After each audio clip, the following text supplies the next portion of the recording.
Were the earliest Christians, and by that I mean the apostles and those that closely followed them, persecuted?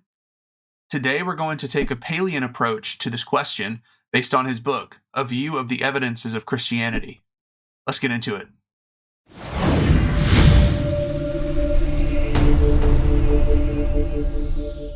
We're in the middle of a series on this question, and I actually created a playlist on my channel called Early Christian Persecution, and I will be adding videos to that over time. So be sure to check that out if you want more information on this topic, or if you missed last week's video, I'm going to put a card right here for you to click on that video. That one explores the extra biblical evidence for early Christian persecution. Today we're going to look into the internal evidence to see what that has to say. And I can already see the comments now. You're using the Bible to prove the Bible. So before that objection even comes up, let me just go ahead and address it. The Bible is not a single source. The Bible is a collection of multiple sources that have been put together over time to form one single book. So what's actually going on here is we are looking at the claims of individuals and testing to see if they are honest or dishonest. So with that objection hopefully out of the way, now we can get back to our syllogism regarding early Christian persecution. Premise 1. If the earliest Christians faced persecution without departing from their profession of faith, it is highly probable that they sincerely believed in the death and resurrection of Jesus of Nazareth as a historical event. Premise 2. The earliest Christians faced persecution without departing from their profession of faith. Conclusion. It is highly probable that the earliest Christians sincerely believed in the death and resurrection of Jesus of Nazareth as a historical event. And if you missed the first video in this series, that video defended premise 1. So if you want a defense of premise 1, I'm going to put a card right up here, and you can check that out. This video is going to be defending premise 2, which, just as a reminder, premise 2 is that the earliest Christians faced persecution without departing from their profession of faith. So, how are we going to prove the claim that earliest Christians faced persecution without using the Bible to prove the Bible, or without just taking the Bible's word for it? Well, that's where William Paley comes in. He argued that it was most probable that the apostles faced persecution because Jesus predicts persecution within the gospel narratives. And how exactly does this argument work? Well, first, let's read two examples where Jesus predicts persecution of the apostles within the gospel narratives. Matthew 10 says, "Behold, I am sending you out as sheep in the midst of wolves. So be as wary as serpents and as innocent as doves. But be on guard against people, for they will hand you over to the courts and flog you in the synagogues. And you will even be brought before governors and kings on my account, as a testimony to them and to the Gentiles."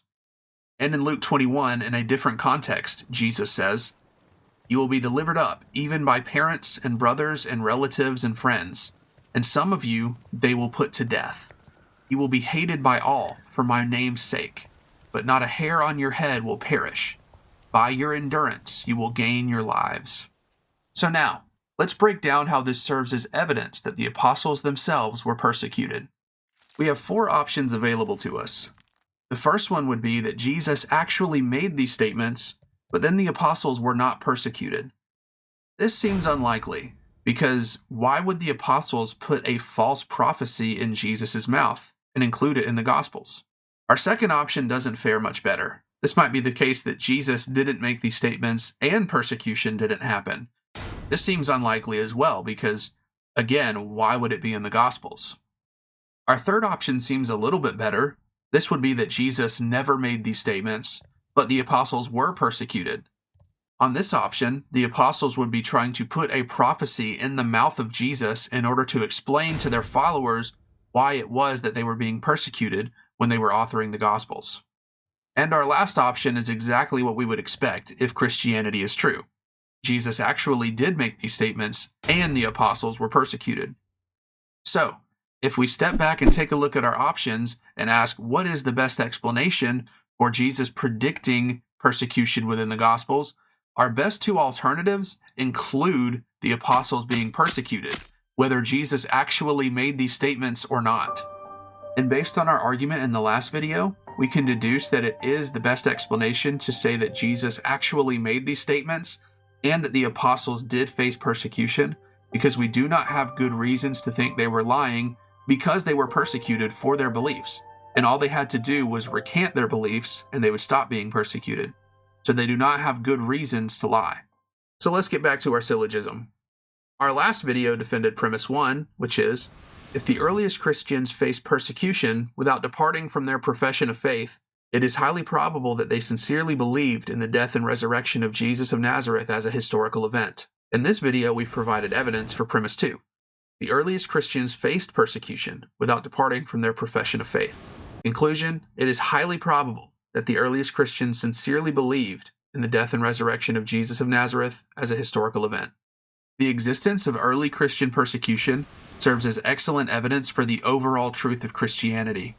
As we saw in our last video, the nature of the persecution they were going through is not something any rational person would go through if they were making claims that they knew to be false.